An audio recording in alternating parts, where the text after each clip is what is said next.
Hi, this is Rita de Bruyne, family therapist.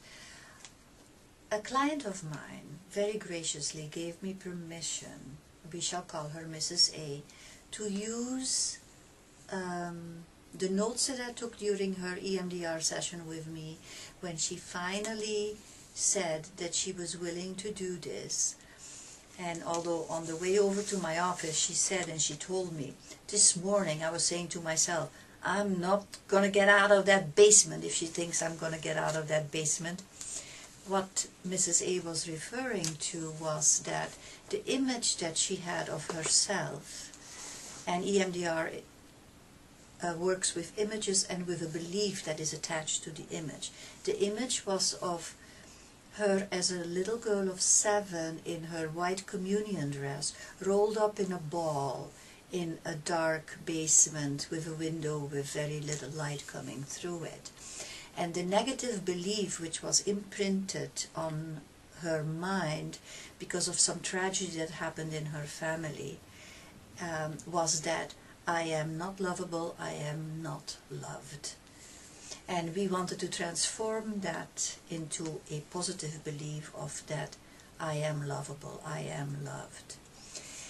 And finally, after seeing her for quite a while, there was the perfect opportunity to introduce to her again the notion of doing EMDR, which she had resisted.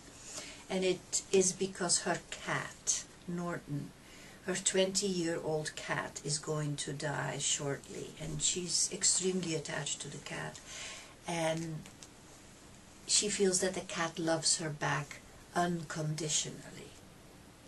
And she would like to be able to open up to her husband and to let him into her heart, into her life, as much as she can let this cat get into her life.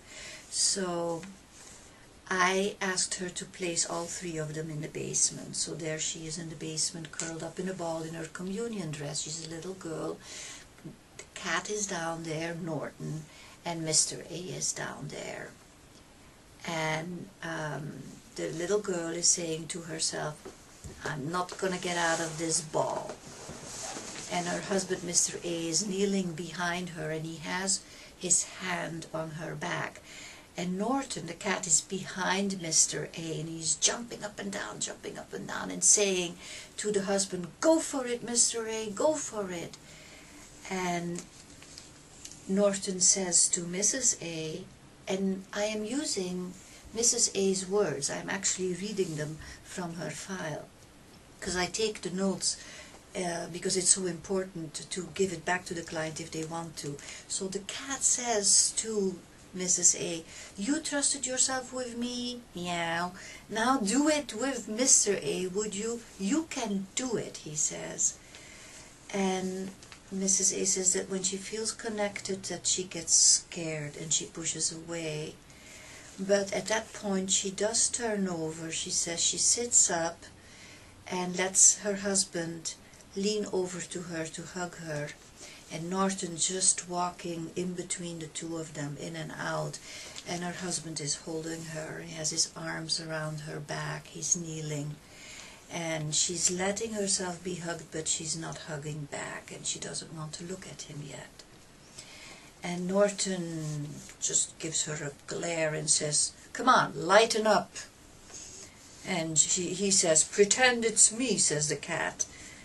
And so I want to hug him back, and I hug my husband back a little bit, she says. And Norton keeps running around. The 2 of them says, you will be safe, you will be safe. And then her husband is trying to pull her up very slowly, very sweetly. But she's not allowing herself to be picked up. She lets him pull her up. And Norton yells, running around, saying, if there's anyone you can trust, it's your husband. And Norton saying, again, you allowed yourself to trust me, now you can do the same thing with your husband. And Mrs. A says, I'm so afraid to be disappointed. And then I intervene for the first time, because everything that I have mentioned to you before is just Mrs. A's words. But then I intervene and I simply say, Mr. A, I of course use his first name, Mr. A loves you. And then the cat says to Mrs. A, I don't want you to waste my life, you know, because the cat actually is close to death. I think, as I mentioned that to you before. And so the cat Norton says, trust Mr. A, trust him the way you trusted me. And then Mrs. A says, yeah, I do have somebody who loves me, and I am constantly dismissing my husband's love. And Norton is showing me that I can do it. And then Mrs. A says, which really touched me, she says, talking about Norton, I don't want his little furry life to be in vain. And she's crying, of course, through the whole course.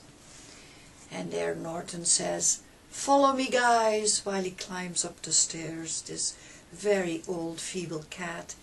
And Jack is holding her. And he's holding her. She's still the little girl in the white communion dress. And she is letting Jack hug her. And she sees her husband wearing linen-colored slacks, a white shirt, and she's still in her communion dress, and Norton is on top of the stairs, and her husband says to her, I can be Norton. You can trust me like you trust Norton. And then I hug him, she says, and now I see myself as myself. And I'm just looking at him, he's looking at me, and Norton gives me a wink, and he walks off into the ether. And then Mrs. A sees herself as a young adult of 18 in a flowered long dress, a halter dress, with her long hair. And again I intervene and I say to her, are you starting your life at that age of 19 with your husband?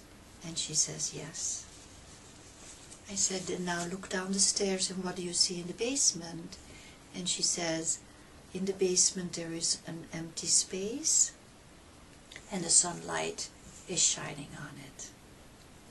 And that was the end of that session. It was wonderful, still gives me goosebumps. Rita de Bruyne, psychotherapist, family therapist.